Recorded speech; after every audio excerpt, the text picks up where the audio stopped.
Saya selalu mengajarkan kepada anak-anak saya, kepada seluruh anak-anak dari PDI Perjuangan, jangan pernah tinggalkan rakyat.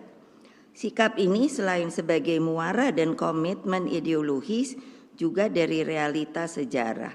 Ketika PDI berhadapan dengan rezim otoriter yang tidak segan menggunakan segala cara, maka rakyatlah penopang kita. Mereka disebut atau saya sebut akar rumput.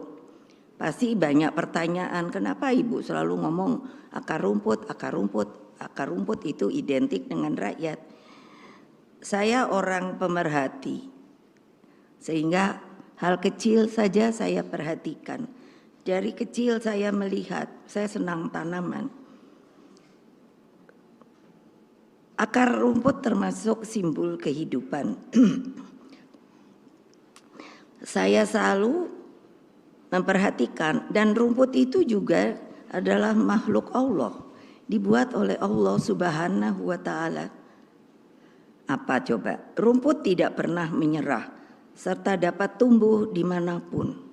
Ia mampu tumbuh di gunung, di tanah gersang, subur, dan sampai juga di laut. Jangan lupa, di laut ada namanya akar rumput, rumput laut.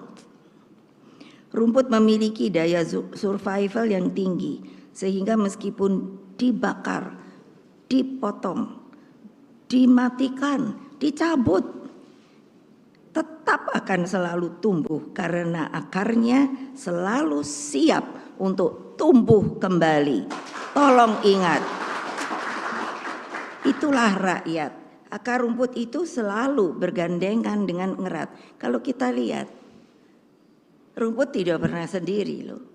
Mereka berhimpun, menjalin satu dengan satu. Yang ini dicabut, yang ini merana, tapi tidak mati. Dengan erat, kokoh, kuat, dan sama dengan akar rumput di PDI Perjuangan. Mengakar dan solid bergerak. Karena itulah betapa pentingnya turun ke bawah, ke akar rumput, ke rakyat.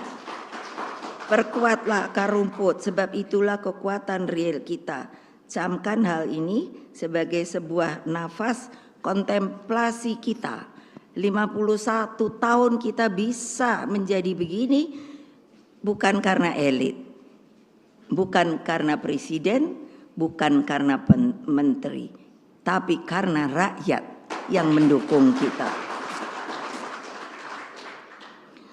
Anak-anakku dimanapun kalian berada yang saya cintai, Bung Karno telah mewariskan falsafah keberpihakan dalam diri Pak Marhain, sosok yang mewakili jutaan petani, nelayan, dan buruh, dan seluruh elemen rakyat lainnya yang mendambakan kecukupan sandang, pangan, tempat tinggal, pendidikan, dan penghidupan yang layak secara kemanusiaan. Inilah warisan dan tugas terpenting politik kita.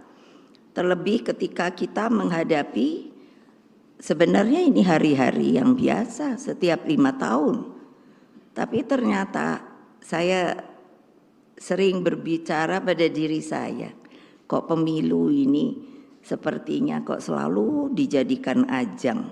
Padahal regulasinya itu sudah mantap, sudah ngerti siapa yang mesti coblos gitu. Pemilu adalah alat bagi rakyat Indonesia untuk menyampaikan seluruh aspirasi politiknya. Dalam proses ini, terhadap siapapun yang akan menjadi pemimpin ke depan, haruslah dipertimbangkan dengan matang. Rakyat Indonesia yang saya cintai, ini saya bicara sebagai Presiden kelima Republik Indonesia. Jangan tergiur. Jangan hanya melihat sosoknya, tetapi pikiran dan hatinya harus menjadi satu.